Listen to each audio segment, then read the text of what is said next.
Alani from Dolly's Bakehouse, and today we are going to be making this beautiful tutu cake. Join me.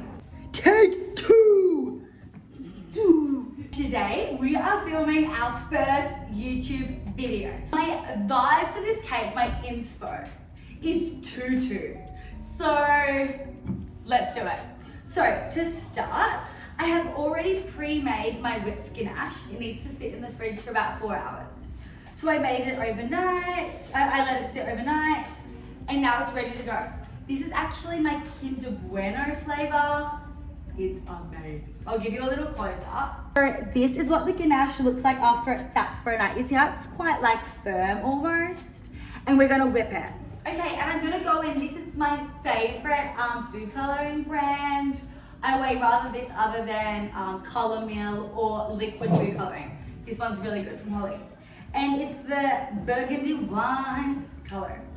And I like to just use a toothpick to get the icing out, TBH. Just a little bit is all you need. You can always add more, but you can't take away. Pop it on there.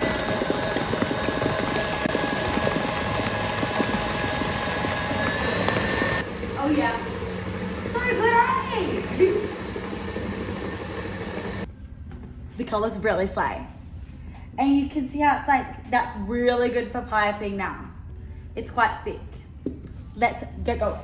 And this is a bit of a tip. I always like to keep a dirty bowl because otherwise my whole bench should be covered in whipped ganache. Okay, so my icing, I'm gonna put my KitchenAid away for now. I've got 2 of my bento size cakes, 2 layers in a chocolate because yum with Kinder Bueno, obviously. When my cakes come out of the oven, I actually take them straight out of the cake tin and I wrap them in cling film and put them in the freezer. This way the moisture gets trapped inside. So we're gonna start.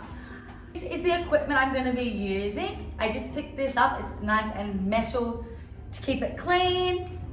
A small spatula, a little one to get all into the crevices, and my main one. I like a smaller one, I don't like the big ones because otherwise I'm like, wow, you know? So what we're gonna start with is we're gonna start by doing a bit of the whipped ganache on the bottom. That way the cake doesn't move. And we're gonna put it down, nice and clean. Make sure to really press it in so it doesn't move.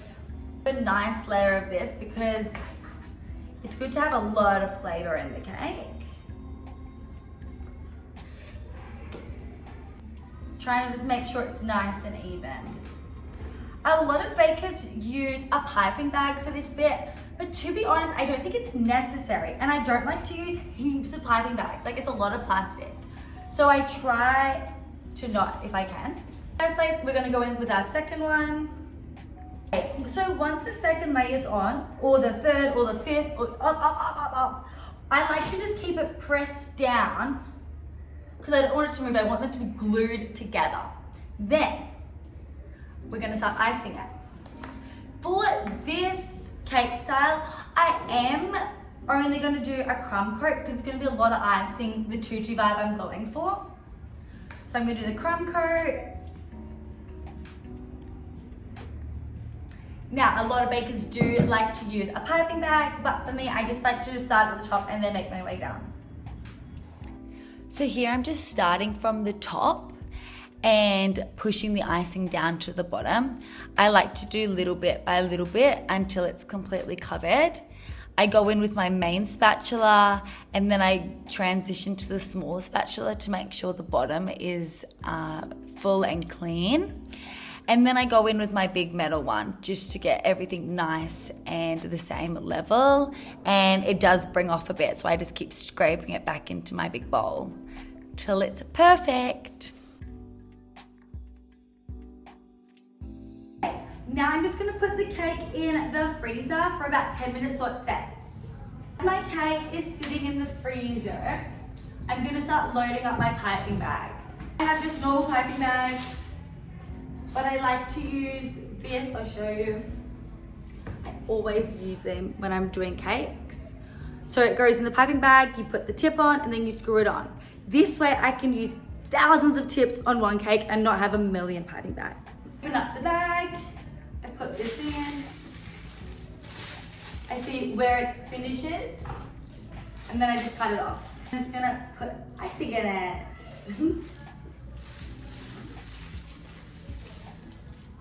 Now, the piping tip I'm gonna be using to get the tutu effect is this ruffle tip. I'll put it in, it's number 70. This is what it looks like, very slay. I'm so excited. So as I was saying before, I already have that nozzle on. So I'm just gonna put the tip on. And then I'm just gonna screw it in. And then make sure it comes out nice and clean. Oh, good. Now that my cake is finished setting in the freezer, I'm gonna start with the ruffle. Just started from the bottom. It did take me a second to get used to it. It was a little bit hard, but I'm just going through at a 90-degree angle, round and round. And as you can see, each ruffle is different, which I liked that vibe. So it's a bit more natural tutu than all the same.